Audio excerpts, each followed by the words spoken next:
Border guard Bangladesh Habiganj battalion 55 BGB আজ সকালে গোপন তথ্যের ভিত্তিতে ঢাকা সিলেট পুরাতন মহাসড়কে তেলিয়াপাড়া নামক স্থানে একটি গোপন অভিযান পরিচালনা করে এবং অভিযানে আমরা একটি ট্রাক জব্দ করি।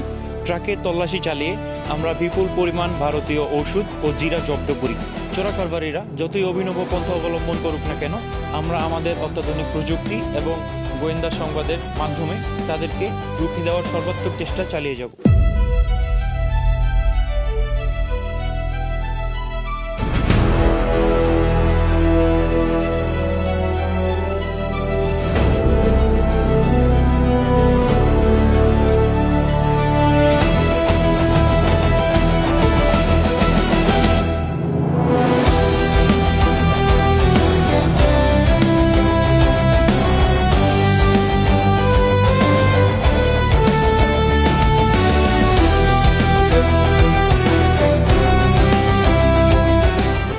বর্ডার গার্ড বাংলাদেশ সীমান্ত রক্ষার পাশাপাশি চোরাচালান রোধে সর্বদা সচেষ্ট থাকবে।